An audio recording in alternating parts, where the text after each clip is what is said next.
Monsieur Makamoussavo, vous allez certainement être candidat aux futures élections locales. Quelles sont les raisons qui vous poussent à vous présenter? D'abord, ça n'est pas Magamba Moussavo. Nous espérons que l'UEFA aura des listes communes. Avoir des listes communes, c'est une première au niveau du Gabon, parce que nous voulons magnifier l'union et l'unité des forces de l'alternance.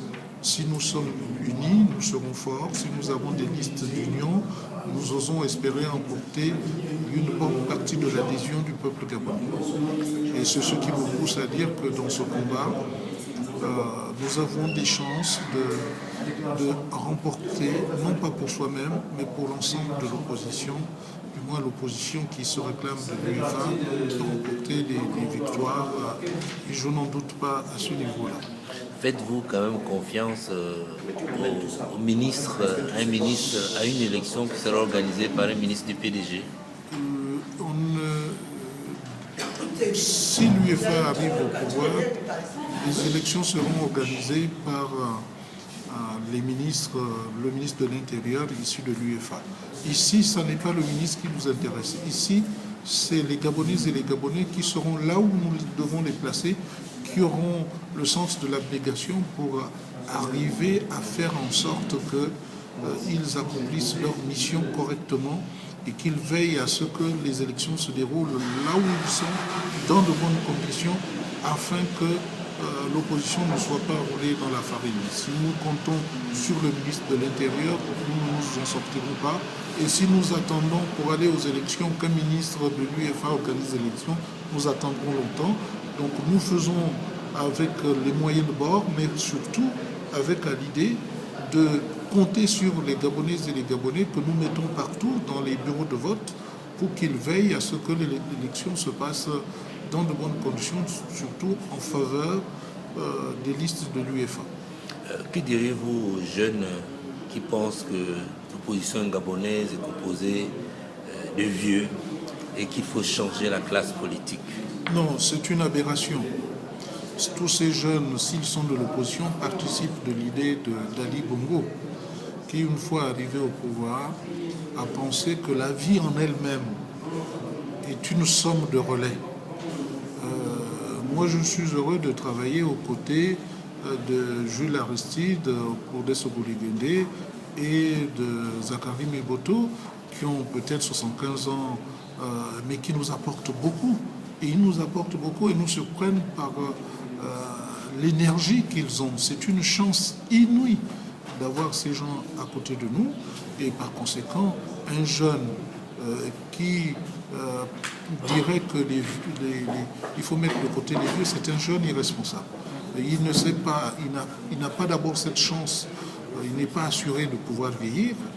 Et quand on arrive à un certain âge, on se rend compte que c'est mieux d'avoir des gens qui ont un certain âge à côté parce qu'ils sont des gens de tempérance, des gens qui ont une sagesse et qui guident les pas des moins jeunes. Moi, j'ai toujours pensé que, et cela depuis longtemps, que les jeunes prospérités ont le devoir de féconder les prospérités plus anciennes et les entretenir, et qu'il va de soi que le conflit de génération ne doit pas exister. C'est comme s'il n'y avait pas cette compréhension même du sens de la vie, où ceux qui, il y a 20 ans, 30 ans, étaient aux commandes de l'État ne sont plus. Et ils s'en vont sans mot dire, en silence, et d'autres générations arrivent au fur et à mesure sans qu'il y ait une césure entre générations. Ça n'aurait pas de sens. On ne peut pas avoir un pays avec rien que des jeunes et en laissant de côté tous les vieux. D'abord, pour ce qui concerne les Africains que nous sommes, le sens de la solidarité ne peut pas s'exprimer ainsi. Ceux qui sont jeunes aujourd'hui seront les vieux de demain, et ainsi va la vie. Donc on ne peut pas, parce qu'on a un mal-vivre, de penser que dans un pays sous-peuplé comme le Gabon, il faille mettre une tranche d'âge de côté par rapport à une autre. Non, ce sont les politiques qui ne sont pas performant qui nous amène à penser qu'il faut que certains s'arrêtent de faire la politique ou de travailler, alors qu'on devrait retenir tout le monde au travail, tellement il y a beaucoup à faire, mais nous ne savons pas comment organiser la société pour que tout le monde soit au travail et que tout le monde soit occupé du matin au soir, à la limite de souhaiter même que nos vies soient allongées, à défaut de mettre en place des politiques natalistes pour qu'il y ait plus de naissances et que nous atteignions une population optimale d'au moins 5 millions d'habitants. Donc en retenant tout le monde, il n'y a pas de raison qu'il y ait un conflit de génération. C'est un faux débat et c'est souvent, quand on regarde bien, c'est souvent chez des gens qui ont du mal à s'insérer dans la vie ou qui ont eu beaucoup de mal à s'insérer dans la vie. En ce qui me concerne, j'ai commencé très tôt. Je suis content d'être avec des gens d'un certain âge qui, pour moi, forcent mon admiration et c'est bien ainsi. Et je prie les jeunes d'occuper leur place, d'apporter leur contribution et qu'il n'y a pas d'antagonisme entre les jeunes et les moins jeunes. Bien au contraire, c'est une somme de relais. Les jeunes, parfois, meurent avant les vieux, c'est ce qu'on constate.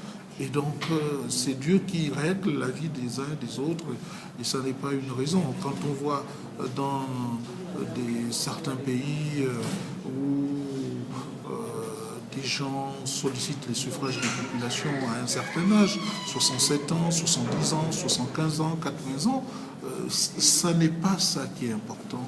Ce qui est important, ce sont les politiques qui vont être appliquées pour que tout le monde se mette au travail et que tout le monde apporte sa contribution au développement de ce pays.